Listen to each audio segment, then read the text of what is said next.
हरे कृष्णा। जगत गुरु शिल प्रभुपाद महाराज की जय। परम पूज्य लोकनाथ स्वामी महाराज की जय। निताय गौर प्रेमानंदे। हरि हरि बोल।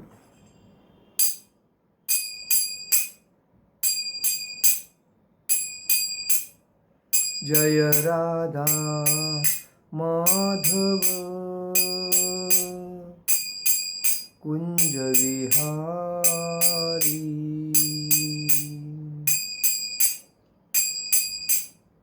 जय राधा माधव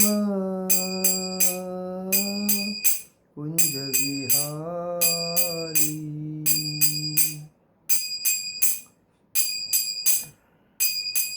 गोपी जन वल्लभ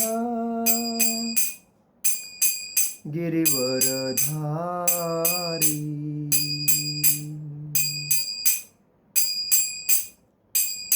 गोपी जन वल्लभ गिरिवरधारी।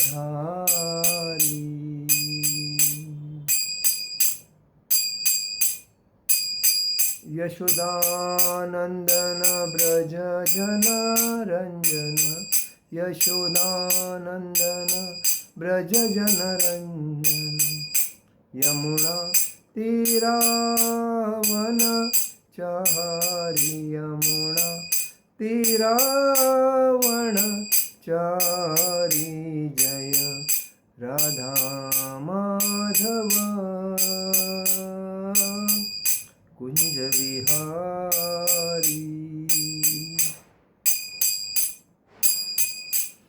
जय राधा माधव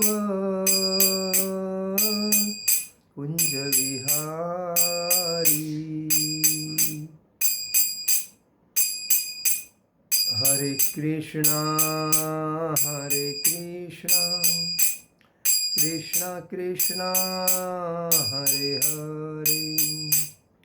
हरे राम राम राम हरे हरे। हरे कृष्णा कृष्णा कृष्णा हरे हरे। हरे राम राम राम हरे हरे। हरे कृष्णा कृष्णा कृष्णा हरे हरे।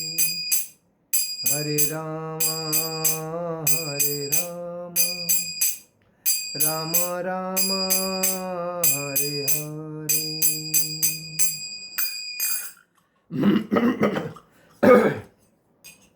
जय ओम विष्णुपाद परमहंस परिव्राजकाचार्य अष्टोत्तर शत अभय चरणारविंद भक्ति वेदांत स्वामी शिल प्रभुपाद महाराज की जय। जय ओम विष्णुपाद परमहंस परिव्राजकाचार्य अष्टोत्तर शत शिल भक्ति सिद्धांत सरस्वती ठाकुर शिल प्रभुपाद महाराज की जय।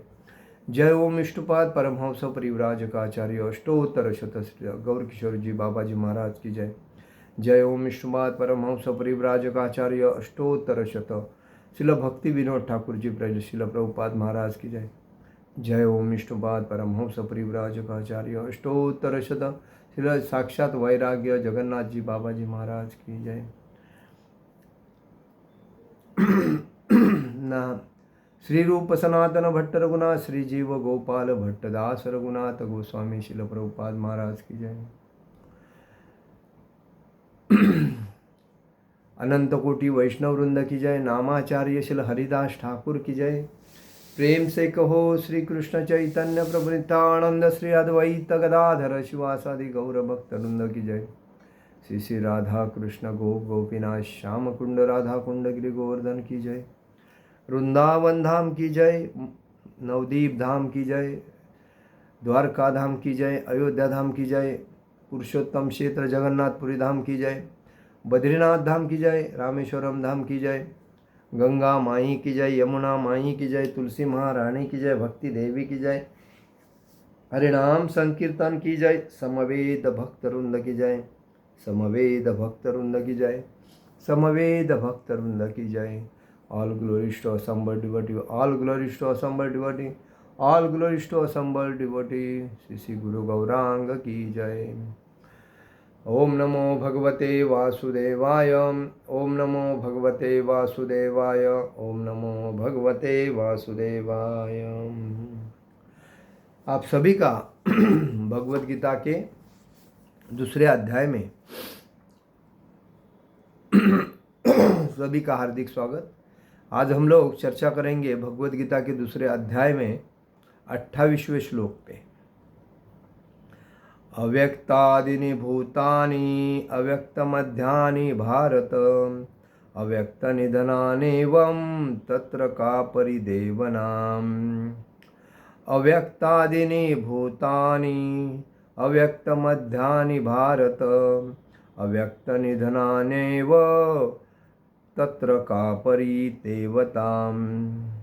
अव्यक्तादीनि भूतानि व्यक्तमध्यानि भारत अव्यक्तनिधनानेव तत्र का परिदेवनाम्।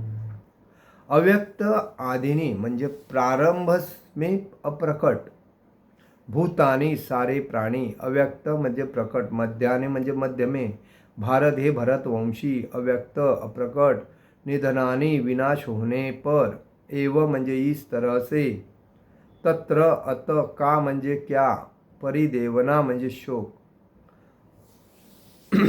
अनुकरण अनुमान। सारे जीव प्रारंभ में अव्यक्त रहते हैं, मध्यावस्था में व्यक्त होते हैं और विनष्ट होने पर पुनः अव्यक्त हो जाते हैं। अतः शोक करने की क्या आवश्यकता है। तात्पर्य में शिल प्रभुपाद जी लिखते हैं, शिल प्रभुपाद महाराज की जय। यह स्वीकार करते हुए कि दो प्रकार के दार्शनिक है। एक तो वे जो आत्मा के अस्तित्व को मानते हैं, आत्मा है ऐसा मानते हैं, और दूसरे वे जो आत्मा के अस्तित्व को नहीं मानते। कहा जा सकता है कि किसी भी दशा में शोक करने का कोई कारण नहीं है। आत्मा के अस्तित्व को न मानने वालों को वेदांतवादी नास्तिक कहते हैं। यदि हम तर्क के लिए इस नास्तिकतावादी सिद्धांत को मान भी ले तो भी शोक करने का कोई कारण नहीं है। आत्मा के पृथक अस्तित्व से भिन्न सारे भौतिक तत्व सृष्टि के पूर्व अदृश्य रहते हैं। इस अदृश्य रहने की सूक्ष्म अवस्था से ही दृश्य अवस्था आती है। जिस प्रकार आकाश से वायु उत्पन्न होती है, वायु से अग्नि उत्पन्न होता है, और अग्नि से जल और जल से पृथ्वी उत्पन्न होती है। पृथ्वी अनेक प्रकार के पदार्थ प्रकट होते हैं। पृथ्वी से अनेक प्रकार के पदार्थ प्रकट होते हैं। यथा एक विशाल गगनचुंबी महल पृथ्वी से ही प्रकट है। जब इसे ध्वस्त कर दिया जाता है तो वह अदृश्य हो जाता है। किंतु कालक्रम से वस्तुएं प्रकट तथा प्रकट होती रहती है। अंतर इतना ही है। अथा प्रकट होने, व्यक्त होने या अप्रकट मतलब अव्यक्त होने पर शोक करने का कोई कारण नहीं है। यहाँ तक कि अप्रकट अवस्था में भी वस्तुएं समाप्त नहीं होती। प्रारंभिक तथा अंतिम दोनों अवस्थाओं में ही सारे तत्व अप्रकट रहते हैं। केवल मध्य में वे प्रकट होते हैं और इस तरह इससे कोई वास्तविक अंतर नहीं पड़ता।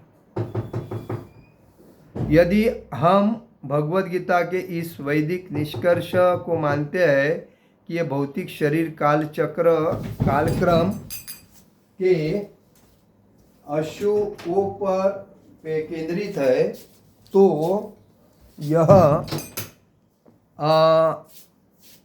अगर पृथ्वी से अनेक प्रकार के पदार्थ प्रकट होते हैं, यथा एक विशाल गगनचुंबी किंतु कालक्रम से वस्तुएं प्रकट तथा अप्रकट होती रहती है।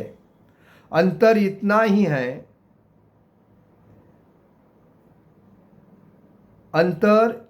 ही है, कि अतः प्रकट होने व्यक्त, अप्रकट अव्यक्त होने पर शोक करने का कोई कारण नहीं है। यहाँ तक कि अप्रकट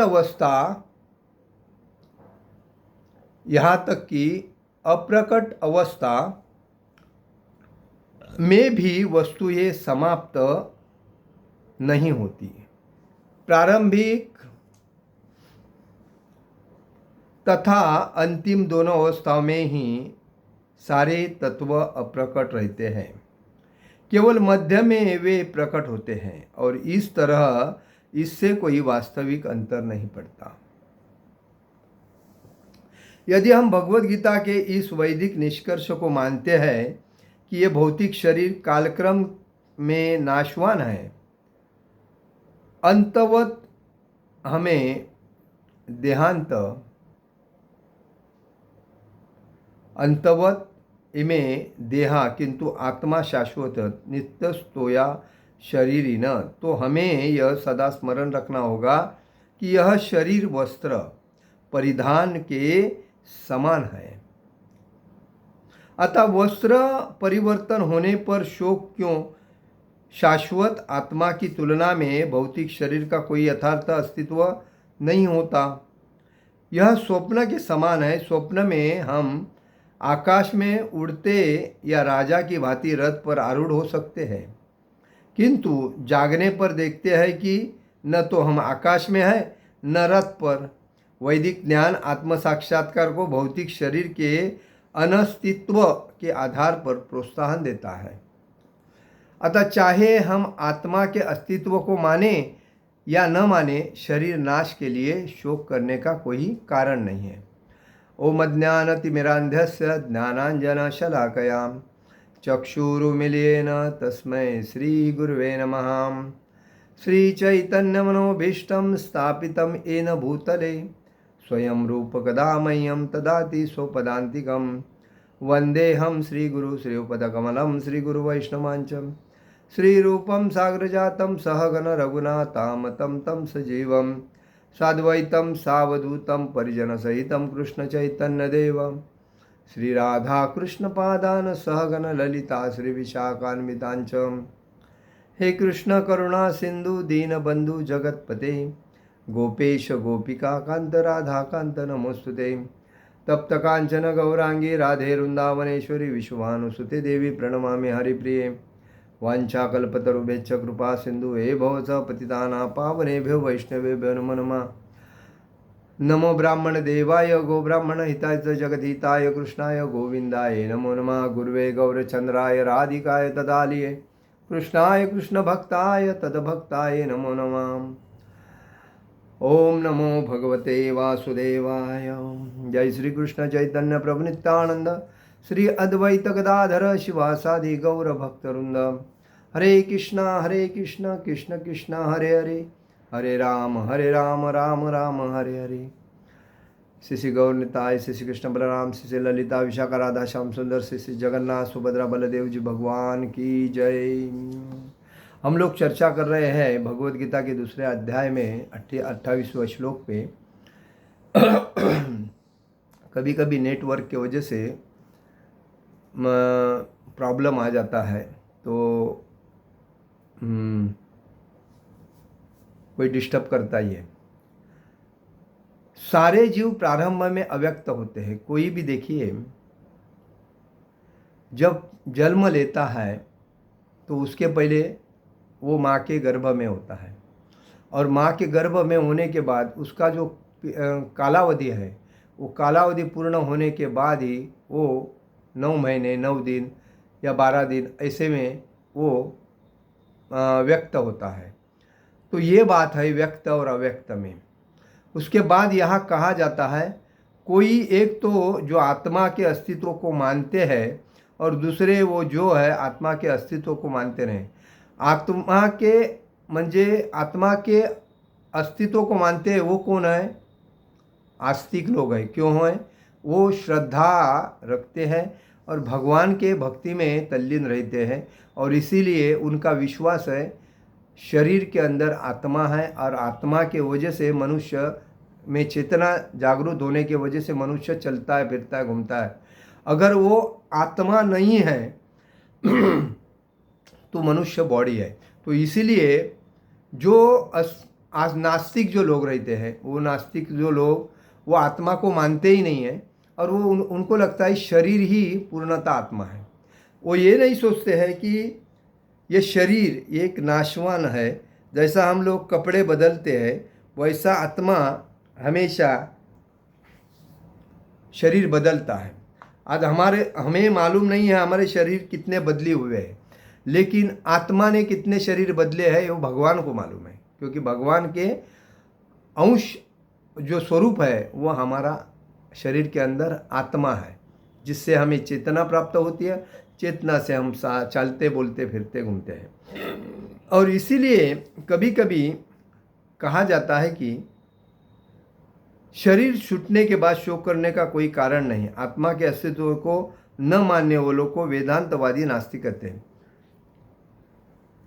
शरीर छोड़ने के बाद आत्मा दूसरे शरीर में जाता है, और ये दूसरे शरीर में जाने के बाद उसका उधर से उसने कर्म क्या किया है, उस कर्म के बेसिस पे उसको अगला जीवन मिलता है, और उस जीवन में वो अगर भक्ति कर दे तो उसको वापिस पुनर्जन्म जन्म पुनर्जन्म मरण में वापिस आने की ज़रूरत नहीं।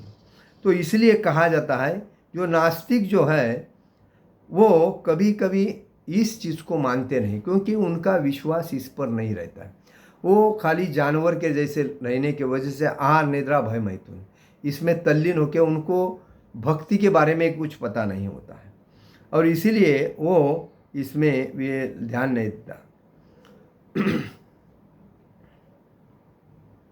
और इसमें स्पष्ट दिया है कि अदृश्य रहने की सूक्ष्म अवस्था से ही दृश्य अवस्था आती है, जिस प्रकार आकाश से वायु।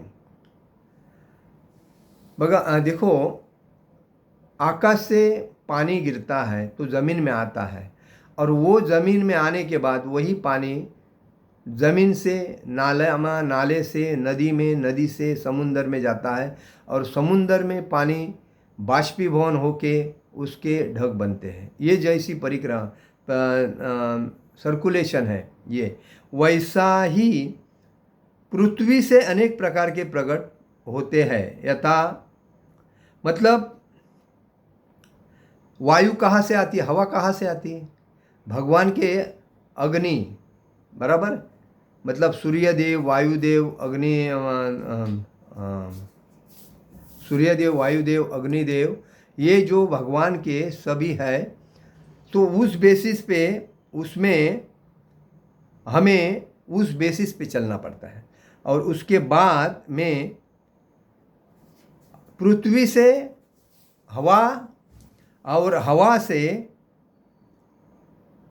पृथ्वी से हवा आती है, हवा वायु से, मतलब वायु बोलते होते हैं, वायु से अग्नि निर्माण होती है, अग्नि से पानी निर्माण होता है, और पानी से पृथ्वी, जल से पृथ्वी उत्पन्न होती है। तो ये जो पृथ्वी से अनेक प्रकार के जो पदार्थ है, ये अनेक प्रकार के पदार्थ मिलते हैं, उससे हम गगनचुंबी इमारत बनाते हैं। सब कुछ ये पृथ्वी से हमको मिलता है, क्योंकि ये भगवान ने दिया है। लेकिन कालांतर में इस जो मिलता है वो, अभी हम लोग बिल्डिंग बांध रहे हैं हर जगह पे, उस बिल्डिंग का भी एक उम्र होता है। किसी का 50 साल, किसी का 100 साल, किसी का 200 साल, किसी का 500 साल, ऐसा होता है। लेकिन वो भी कालांतर में ज़मीन के अंदर ही जाता है। वैसा ही मनुष्य को जो शरीर मिला है, पहले 1000 साल व्यक्ति जीता था, मतलब सतयुग, त्रेतायुग, द्वापर युग और कलयुग। सतयुग में हज़ारों साल लोग जीते थे और तपश्चर्या भी वैसी करते थे। उसके बाद मतलब लाखों साल जीते थे। उसके बाद 1000 साल हो गए। उसके बाद अभी ये कलयुग में 100 साल है। तो कहने का मतलब है हर चीज़ की गारंटी वही है कि उसका एक काल चक्र है, वो काल चक्र तक टिकती है, उसके बाद वो समाप्त हो जाती है। और इसीलिए कोई भी चीज़ की हमें टेंशन नहीं लेना चाहिए, मतलब चिंता नहीं करना चाहिए। अगर कोई शरीर प्राप्त हुआ, वो कालांतर में वो उसका शरीर छूटने के बाद आत्मा दूसरी शरीर में जाता है, वो तो हम लोग क्या बोलते हैं, अरे वो मेरा इतना खास था, उसने इतना किया, वो किया, और दुख करते। तो ये दुख करना ये हमारे लिए अतिशय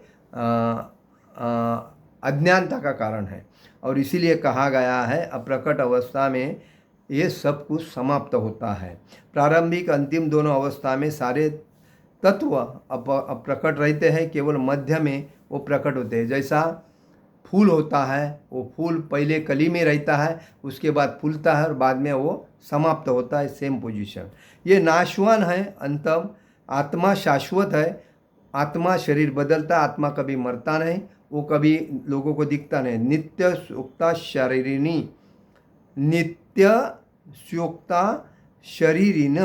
तो हमें यह सदा स्मरण रखना होगा कि यही शरीर वस्त्र परिधान करने के जैसा आत्मा शरीर बदलता रहता है। वस्त्र परिवर्तन होने पर शोक क्यों नहीं करते लोग? शाश्वत आत्मा की तुलना में भौतिक शरीर का कोई यथार्थ अस्तित्व नहीं है। यह स्वप्न के समान है। स्वप्न में हमें आकाश में उड़ते, मतलब शरीर जो हमें मिलता है वही स्वप्न के जैसा है। इसमें बताया जैसा हम स्वप्न देखते हैं, उसमें कोई आकाश में उड़ता है, कोई राज सिंहासन में बैठा है, लेकिन जब स्वप्न खुलता है तो हमारे स्वप्न में ना राज सिंहासन है ना आकाश है। तो उस बेसिस पे हम लोग सपने में एकदम आनंद लेते हैं, अरे सपने, और सुबह उठ के जब देखते हैं तो कुछ नहीं। तो वैसा ही शरीर की बात है। आत्मा शरीर को बदलता रहता है, इसीलिए कभी कोई शरीर छोड़ता जाता है तो उसने जो पुण्य कर्म किया है उस बेसिस पे उसको मिलता है। इसीलिए उसकी चिंता नहीं करना है। भगवान अर्जुन को यही बोलते हैं कि ये शरीर बदलने वाले हैं, तो तुम उस शरीर की चिंता मत करो, क्योंकि वो अभी उनका शरीर समाप्त होने वाला है। तो हम आकाश में है, न रथ है, रथ पर वैदिक ज्ञान आत्म साक्षात्कार को भौतिक शरीर के अनस्तित्व के आधार पर प्रोत्साहन देता है। अतः चाहे हम आत्मा के अस्तित्व को माने या न माने, शरीर नाश के लिए शोक करने की का कोई कारण नहीं। शरीर जब नाश होता है तो उसमें शोक करने का कारण नहीं है। और ये मनुष्य जीवन में एक अद्भुत चीज़, मतलब सबको मालूम है हम शरीर है, हमारे अंदर आत्मा है, हम मरने वाले हैं, लेकिन सबसे एक आश्चर्य की बात है कि सबको मालूम है हम आज नहीं तो कल शरीर छोड़ने वाले हैं, फिर भी लोग समझते हैं कि मैं कभी मरूंगा नहीं, मैं लास्ट टाइम तक जिंदा रहूँगा। ये उसका अतिशय मूर्खता है, अज्ञानपन है। और इसीलिए हर व्यक्ति ने हमेशा भक्ति में तल्लीन रहना चाहिए, भक्ति करना चाहिए। कितना प्रसंग आने दे, कितना तकलीफ होने, कितना कोई अपने को टॉर्चर तकलीफ देने रहे, लेकिन कभी भक्ति से अलग नहीं होना चाहिए। आपको भगवान ही सब भक्त बनने के वजह से, जैसे प्रहलाद महाराज को भगवान ने हर चीज संकट से बचाया, वैसा ही आप भक्त जब बनोगे, एकनिष्ठ पारदर्शक शुद्ध भक्त, तो भगवान ही आपकी रक्षा करेंगे, बाकी कोई नहीं करेगा। बाकी सब स्वार्थी है, फायदे के लिए यूज़ करेंगे, फ़ायदा मिलने के बाद थ्रो करेंगे। ये परिस्थिति है। तो इसलिए हमें हमेशा भक्तिमय जीवन में आनंद लेना चाहिए, इंद्रिय भोग में आनंद नहीं लेना चाहिए। इंद्रिय भोग ये क्षुल्लक है, ये बाकी सब चीज़ क्षुल्लक है, और वो क्षुल्लक चीज़ हमें अपने भक्ति से अलिप्त करती है और टेंशन देते हैं। इसलिए भक्ति में रह के हमेशा चैंटिंग करना चाहिए, हरे कृष्णा कृष्ण कृष्ण हरे हरे, हरे राम राम राम हरे हरे। जगत गुरु शिल प्रभुपाद महाराज की जय, परम पूज्य लोकनाथ स्वामी महाराज की जय, निताय गौर प्रेमानंदे, हरि हरि बोल।